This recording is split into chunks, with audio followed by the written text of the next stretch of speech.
शुरुआत प्रशांत महासागर में। उत्तरी प्रशांत महासागर के बीचों बीच शोधकर्ताओं की एक team great Pacific garbage patch का अध्ययन करने पहुंचती है। उनका मकसद ये जानना है कि समुद्री कचरा समुद्री जीवों को कैसे प्रभावित करता है। वीडियो शूट करते समय अचानक उन्हें एक सिग्नल मिलता है। वो शार्क जिसे वे पिछले 1 साल से ट्रैक कर रहे थे, वो तेजी से उनके तरफ आ रही थी। 4 गोताखोर तुरंत तैयार होकर पानी में कूद जाते हैं। थोड़ी देर खोजने के बाद उन्हें जालों में फंसी एक बेबी वेल की लाश मिलती है। ये 3 हफ्तों में दूसरी लाश थी। करीब से देखने पर पता चलता है कि इसके पेट में प्लास्टिक भरा है और काटने के निशान भी हैं। तभी अचानक एक शार्क क्रिस के पास से तैरती हुई निकलती है, पर उसे नुकसान नहीं पहुंचाती। क्रिस समझ जाता है कि ये वो शार्क नहीं जिसे वे ट्रैक कर रहे थे, मतलब और भी शार्क आ रही हैं। उसका अंदाजा सही निकलता है। जल्द ही वे मादा शार्क से घिर जाती हैं, जो बेचैन दिख रही थीं। क्रिस की पत्नी सोफिया कैमरे पर सब देख रही है। कुछ पलों बाद वो शार्क आती है जिसे वे ट्रैक कर रहे थे, लिलिथ।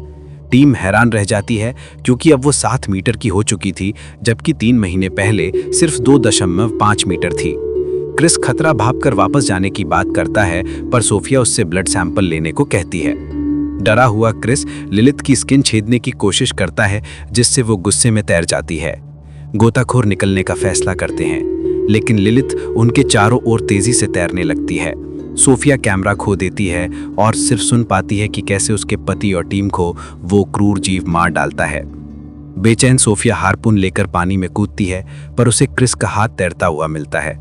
खोजते खोजते लिलिथ उसके सामने आती है। पहले वो शांति से तैरती है, फिर अचानक हमला करती है। सोफिया हार्पून चलाती है। गुस्साई लिलिथ तैर जाती है, पर सोफिया उसके पंख में फंसे जाल में उलझ जाती है और समुद्र की गहराई में खींची जाती है। प्रेशर से उसके कान क्षतिग्रस्त होने लगते हैं। वो चाकू निकालकर जाल काटती है और सतह पर वापस आती है। 3 साल बाद पेरिस। 3 साल बाद पेरिस में 2 लोग मैग्नेट फिशिंग कर रहे होते हैं, तभी उन्हें एक बॉम्ब मिलता है। पुलिस और प्रेस पहुंचती है, पर सौभाग्य से बॉम्ब शेल काम नहीं कर रहा था। ऑफिसर अडेल रिपोर्टर्स को बताता है कि नदी में द्वितीय विश्व युद्ध के पुराने शेल मिलना आम बात है। इसी बीच सोफिया एक एक्वेरियम में काम कर रही है। वो बच्चों को समझाने की कोशिश करती है कि समुद्री जीवन को बचाना क्यों जरूरी है, पर बच्चे उसे चिढ़ाते हैं कि उसकी पूरी टीम शार्क अटैक में मर गई थी। अपराध बोध में डूबी सोफिया परेशान होकर चली जाती है। तभी मीका नाम की लड़की उससे संपर्क करती है और लिलिथ के ट्रैकर की बात करती है। मीका उसे SOS नाम के अपने ओशन कंजर्वेशन ग्रुप में ले जाती है। सभी सदस्य सोफिया के काम के बड़े प्रशंसक हैं। सोफिया की मुलाकात मीका की गर्लफ्रेंड बेन से होती है, जो अपने कंप्यूटर से लिलिथ के बीकन को ट्रैक करती है। सोफिया हैरान है क्योंकि उसके सर्वर सिक्योर हैं, पर बेन कहती है कि आजकल वे सब कुछ एक्सेस कर सकती है और लिलिथ पिछले 3 दिनों से पेरिस की नदी में है। शार्क मीठे पानी में नहीं रह सकती। ये साबित करता है कि क्लाइमेट चेंज और प्रदूषण उनके व्यवहार को बदल सकता है। मीका सोचती है कि लिलिथ खो गई है और बचने की कोशिश कर रही है, इसलिए आज रात वो डाइव करेगी और उससे कम्युनिकेट करने की कोशिश करेगी। एक ब्रिज पर दुर्घटना भी हुई है, जिसमें कार पानी में घिरी और ड्राइवर लापता है। मीका चाहती है सोफिया साथ आए, पर सोफिया इसे बेवकूफ़ी समझती है। घर पर सोफिया लिलिथ के बारे में सोचना बंद नहीं कर पाती। वो अपना पुराना उपकरण निकालती है और क्रिस और टीम के वीडियो देखकर रोती है। जब क्लिप में लिलिथ आती है, सोफिया टूट जाती है। आखिरकार वो बीकन ट्रैकर खोलती है, जो मीका की कहानी सच साबित करता है। पहला शिकार। उस रात मीका और बेन नदी में नाव चलाकर ब्रिज तक पहुंचते हैं। मीका पानी में कूद जाती है। प्रदूषण के कारण देखना मुश्किल है। जब उसे कार मिलती है, उस पर काटने के कई निशान हैं। सतह पर बेन पुलिस की आवाज सुनकर रस्सी खींचकर मीका को चेतावनी देती है, पर मीका जांच जारी रखना चाहती है, इसलिए रस्सी काट देती है। तभी मीका को कार के पास कुछ बड़ा तैरता हुआ दिखता है, पर फ्लैशलाइट से देखने पर कुछ नहीं मिलता। सायरन सुनकर वो सतह पर आती है। बेन भाग चुकी है, सिर्फ मीका गिरफ्तार होती है। पुलिस बोट पर मीका अडेल को बताती है कि वे नदी साफ कर रही थी, पर वो विश्वास नहीं करता। जब सोफिया ब्रिज पर पहुंचती है, सब जा चुके हैं, पर उसका ट्रैकर अब भी लिलिथ डिटेक्ट करता है। वो बीकन फॉलो करती है और बेघरों का कैंप पाती है, जो खाली है, सिर्फ उनका कुत्ता है। कुत्ता नदी की तरफ देखकर गुर्राता रहता है। अंधेरे में वे शार्क का फिन नहीं देख पाते। अगली सुबह अडेल मीका से पूछताछ करते रहता है, जब तक वे शार्क के बारे में नहीं बता देती। अडेल विश्वास नहीं करता, पर एक इमरजेंसी की खबर आती है। नदी के पास सोफिया अब भी लिलिट ट्रैक कर रही है और एक बच्चे को पानी से दूर रहने की चेतावनी देती है। तभी उसे पुलिस का फोन आता है। पता चलता है कि एक बेघर व्यक्ति की लाश मिली है जो बुरी तरह घायल है। सोफिया चोटें देखकर कंफर्म करती है कि यह शार्क ने किया। चीफ एंजल विश्वास नहीं करती और पहले सबूत मांगती है। जांच और खोज।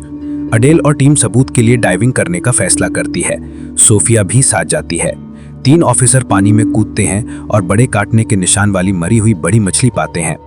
मीका जमीन पर ग्रुप को फॉलो कर रही है और सोचती है वे शार्क को मारेंगे। वो बेन को बुलाकर बीकन हैक करके डिसेबल करने को कहती है। बेन सफल होती है और जल्द ही सोफिया और पुलिस सिग्नल खो देते हैं। पानी के अंदर ऑफिसर्स अंधेरे में कुछ तैरता देखते हैं। अडेल रस्सी में तनाव देखता है और सोफिया के साथ खींचने लगता है।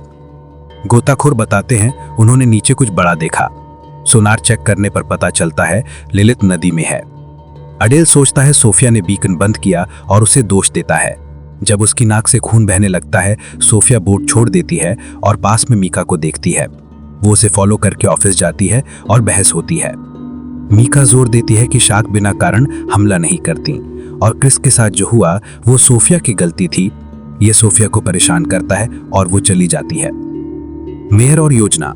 पुलिस स्टेशन पर अडेल एंजल को बताता है कि उन्हें नदी एरिया ब्लॉक करना होगा, जिसके लिए ओलंपिक ट्रायथलॉन कैंसिल करना पड़ेगा। एंजल मेयर की प्रतिक्रिया की चिंता करती है। अडेल सोफिया को ऑनलाइन सर्च करता है और क्लाइमेट चेंज पर उसकी स्पीच पाता है। उसे यह भी पता चलता है कि क्रिस और टीम के साथ क्या हुआ था। इसी बीच मीका सोशल मीडिया पर स्ट्रीम करती है और नदी में शार्क के बारे में दुनिया को बताती है। वो समझाती है कि लिलित का व्यवहार क्लाइमेट चेंज से प्रभावित हुआ है और उसे मरना नहीं चाहिए। वीडियो देखने के बाद सोफिया बीकन चेक करने की कोशिश करती है, पर वो अब भी काम नहीं कर रहा। काम से बाहर आते समय अडेल सोफिया से माफी मांगता है और उसे मेयर के साथ मीटिंग में आने को कहता है।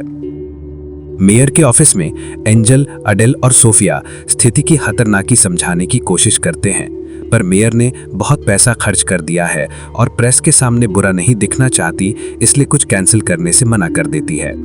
वो पुलिस को इवेंट शुरू होने से पहले शार्क से निपटने का आदेश देती है। बाद में सोफिया ऑफिसर्स को बताती है कि लिलित को ब्रिज तक लुभाकर सिडेट करना सबसे अच्छा तरीका है, फिर उसे पकड़ सकते हैं।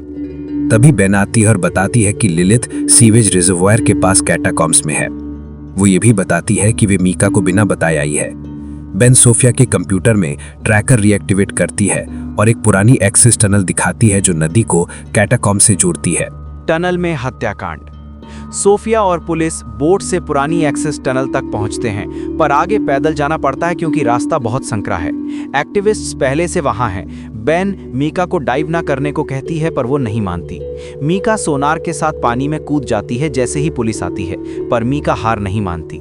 तभी पानी में एक बड़ा फिन दिखता है जो मीका के चारों ओर तैरने लगता है। सबको झटका लगता है जब दूसरा फिन भी आता है। साइज देखकर लगता है लिलित ने बच्चे को जन्म दिया है। बेबी शार्क मीका के पास आती है और वो उसे कुत्ते की तरह थपथपाती है, सोफिया की चेतावनी इग्नोर करके। अचानक फिन गायब हो जाते हैं। सोफिया मानती है वे हमला करने वाली हैं, फिर भी मीका नहीं हिलती। एडेल पानी में कूदकर मीका को खींचने की कोशिश करता है, पर वो उसकी बांह काट लेती है और तैर जाती है। लिलित फिर पानी से बाहर कूदती है और एक ही काटने में मीका को खा जाती है। शार्क के साइज से बड़ी लहर उठती है जिससे कई लोग पानी में गिर जाते हैं। सोफिया को आश्चर्य होता है जब लिलित अपने ही बच्चे को मारने के लिए काटती है, शायद इंसानी गंध की वजह से। एडेल दूसरे ऑफिसर की मदद से पानी से बाहर निकलता है और पुलिस भीड़ को टनल से बाहर निकालती है, पर लोग फिसलते और गिरते रहते हैं, तो लिलित हर व्यक्ति को मारती जाती है जो उसकी पहुंच में आता है। बेन गलती से पानी में धकेली जाती है। एडेल उसे बचाने की कोशिश करता है, पर दूसरा व्यक्ति उसे धक्का देता है और बेन भी मारी जाती है। कई एक्टिविस्ट जो बच जाते हैं उनके अंग गायब हैं। गुस्सा या एडेल फायर करता है, पर सभी शॉट मिस हो जाते हैं। जब एक ऑफिसर और लोगों की मदद के लिए झुकता है, घबराए शिकार गलती से उसे पानी में खींच लेते हैं। उसके साथ ही उसे बाहर निकालने की कोशिश करते हैं, पर लिलित ज्यादा ताकतवर है। टनल में भागती भीड़ जमा हो जाती है और कई लोग डूब जाते हैं क्योंकि दूसरे शिकार उनके ऊपर से चलते हैं। खोज और नई प्रजाति। कुछ पल बाद डॉक्टर्स और नर्सें सभी पीड़ितों को अस्पताल ले जाने में व्यस्त हैं। सोफिया खुद को दोष देती है, पर एडेल उसे आश्वस्त करता है कि उसने जो कर सकती थी किया। बेबी शार्क की बॉडी पानी से निकाली जाती है और सोफिया लैब में उसका अध्ययन करती है। वो सभी म्यूटेशन देखती है जो कंफर्म करते हैं कि वो मीठे पानी में रहने के लिए अडेप्ट हो गई है। सोफिया ये भी कंफर्म करती है कि बच्ची मादा है और जब वो उसका पेट खोलती है तो उसे कई और बच्चे मिलते हैं। ये समझ नहीं आता क्योंकि ये शार्क सिर्फ 1 महीने से थोड़ी ज्यादा उम्र की हैं। वो निष्कर्ष निकालती है कि म्यूटेशन लिलिथ और उसकी संतानों को पार्थेनोजेनेसिस के जरिए प्रजनन करने दे रहा है। ये एक प्रक्रिया है जो बिना फर्टिलाइजेशन के अंडे से बच्चे को बढ़ने देती है। इसका मतलब है लिलिथ एक नई प्रजाति की पहली सदस्य है और अगर उन्होंने उसे खत्म नहीं किया तो वो अपने जैसी और बनाती रहेगी। अंतिम योजना। अगली बार जब टीम मेयर से मिलती है वो 12 मौतों की शिकायत करती है। आर्मी का एक आदमी कहता है उन्हें ये रिपोर्ट करना चाहिए था। वे समझाते हैं कि उन्होंने मेयर को चेतावनी दी थी पर वो दावा करती है उन्होंने पर्याप्त नहीं बताया। सोफिया चाहती है वो प्रेस को सच बताए और इवेंट कैंसिल करे पर मेयर उसे बाहर निकाल देती है। दोपहर में जब मेयर टीवी पर आती है वो कहती है कि नदी में शार्क की कहानियां झूठ हैं और ट्रायथलॉन अब भी होगा। एक बार में सोफिया और एडल स्थिति से परेशान हैं। सोफिया पूछती है उसने आर्मी क्यों छोड़ी। वो बताता है कि एक रेस्क्यू मिशन के दौरान वो घबरा गया और अपने साथियों को मरने के लिए छोड़ दिया। अब वो दोबारा कायर नहीं बनना चाहता तो सोफिया एक आइडिया शेयर करती है। ये ऑफ द बुक्स होगा पर कुछ ऑफिसर मदद के लिए राजी हो जाते हैं। 2 बम एक्सपर्ट्स की मदद से वे क्रिप्ट में घोंसला ढूंढकर उड़ा देंगे। उन्हें तेजी से काम करना होगा क्योंकि बम क्रिप्ट गिराने से पहले उनके पास सिर्फ 3 मिनट होंगे तैरकर निकलने के लिए। ट्रायथलॉन का दिन तबाही। कुछ समय बाद नदी के पास का एरिया इवेंट के लिए पर्यटकों से भरा है। कई सैनिक पानी पर नजर रखने भेजे जाते हैं। 2 ऑफिसर बोट से सपोर्ट देने वाले हैं पर सैनिक उन्हें क्रिप्ट के पास नहीं जाने देते क्योंकि नदी ब्लॉक है। चूंकि एंजल मेयर की सिक्योरिटी टीम का हिस्सा है वे सैनिकों को बताती हैं कि ये भी ऑपरेशन का हिस्सा है। इस बीच एडल और सोफिया डाइव करके घोंसला ढूंढते हैं। जब वे फ्लेयर जलाते हैं उन्हें दर्जनों बेबी शार्क ऊपर दिखती हैं। एक शार्क उनकी तरफ तैरती है पर वे रास्ते से हट जाते हैं। सतह पर मेयर इवेंट शुरू करती है और सभी प्रतियोगी स्विमिंग कॉम्पिटिशन के लिए पानी में कूद जाते हैं। जब बम एक्सपर्ट्स विस्फोटक इंस्टॉल करते हैं सोफिया लिलिथ को आकर्षित करने के लिए सोनार सेट करती है पर वो नहीं आती। अचानक बेबी शार्क एक बम एक्सपर्ट पर हमला करती है। सेकंडों में मारकर डेटोनेटर गिरा देती हैं। सोफिया दूसरों को साथ रहने और ना हिलने को कहती है पर दूसरा एक्सपर्ट डेटोनेटर लेने के लिए तैरने का फैसला करता है। बटन दबाने के तुरंत बाद शार्क उसे घेर लेती हैं और खा जाती हैं। सिर्फ 3 मिनट बचे हैं। सोफिया एडल को पकड़ती है और प्रोपेलर एक्टिवेट करके तैरती है। बम उनके पीछे फटता है। सभी बेबी शार्क मर जाती हैं। बोट पर पुलिस पानी का विस्फोट देखती है। वे राहत महसूस करते हैं जब सोफिया और एडल जिंदा वापस आते हैं। हालांकि एडल घायल है। जब ऑफिसर एडल का ख्याल रखते हैं सोफिया फिर डाइव करती है और लिलिथ से चौंक जाती है जो विस्फोट से नहीं पहुंची थी। सोफिया तुरंत सतह पर लौटती है और दूसरों को चेतावनी देने की कोशिश करती है पर लिलिथ बोट से टकराकर उसे उड़ा देती है। सभी पुलिस पानी में गिरती हैं और लिलिथ एक एक करके सबको खाती है एडल को छोड़कर जो सोफिया से मिलता है। अंत विनाश। इसके बाद लिलिथ तैराकों के पास जाती है और उन्हें भी मारने लगती है। नदी को लाल कर देती है।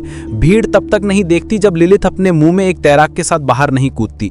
प्रतियोगी तेजी से तैरकर भागते हैं जबकि मिलिट्री बोट्स फायर करती हैं पर लिलिथ के म्यूटेशन ने उसे इतना तेज बना दिया है कि वो सभी को डॉज कर लेती है।